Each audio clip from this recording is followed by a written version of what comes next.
When you think of Cleopatra, what comes to mind? A powerful warrior queen? A cunning conqueror? The woman who almost brought Rome to its knees? Well, not so fast. Because the real Cleopatra, she wasn't exactly the fearless warrior queen we've all been taught to admire. Her rise to power was not a heroic climb from rags to riches. It was a throne handed to her by her father. She never led her troops in battle. And most of her biggest victories? They came from powerful Roman men, not from her own sword. Today, we're breaking down the myths and the reality behind Cleopatra's story. And you might be shocked to learn just how much of her legend is more Hollywood than history. And yes, we're going to talk about the carpet incident. Cleopatra was born into the Ptolemaic dynasty, a Greek royal family that ruled Egypt after the death of Alexander the Great. This was no poor girl turned queen, no Cinderella story. She was a princess from birth.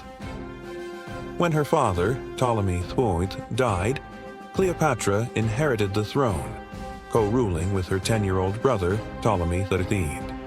Yes, you heard that right, a 10-year-old king. Imagine running a country with a sibling who still needed a babysitter.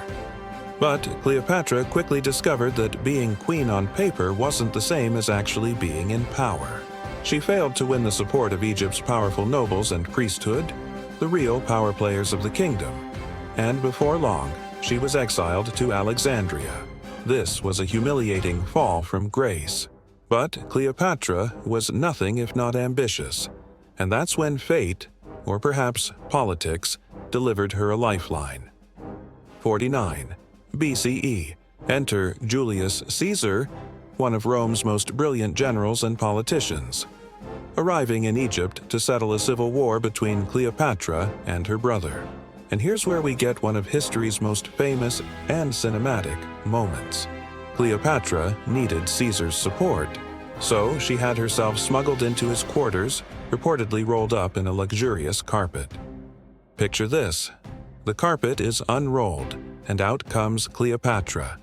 Dramatic, beautiful, and politically brilliant. It worked. Caesar backed Cleopatra, defeated her brother's forces, and restored her to the throne.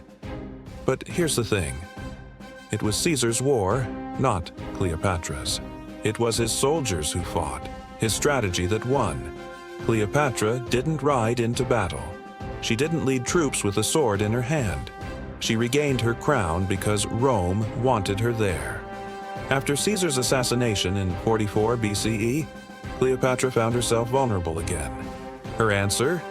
Form an alliance with another powerful Roman, Mark Antony, Caesar's loyal general. Their romance has been called one of history's greatest love stories, but it was also a political partnership. Antony needed Egyptian wealth and troops for his wars. Cleopatra needed Rome to keep her on the throne. Together, they faced Octavian, Caesar's adopted son and future Emperor Augustus. But their combined forces were crushed at the Battle of Actium in 31 BCE, one of the most decisive naval battles in history.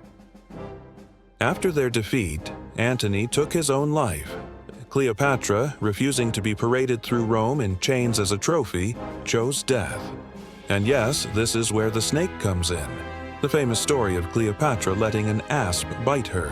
Whether it was a snake, poison, or a combination, her death became legendary, cementing her image as the tragic, beautiful queen who died on her own terms.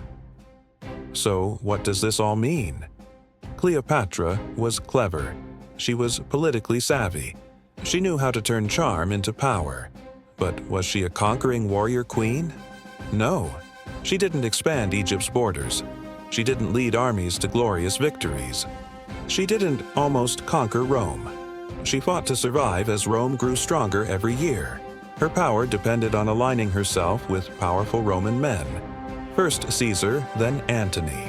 Her legend grew later, thanks to Roman historians who were fascinated by her, and Shakespeare, who turned her into a tragic heroine. In reality, Cleopatra's story is less about conquest and more about survival in a world dominated by Rome. And honestly, that might make her even more interesting. because she played the game of power as well as anyone could, given the circumstances. So, was Cleopatra really the legendary queen we think she was? Maybe not the way movies and TV shows want us to believe, but she was smart, cunning, and determined.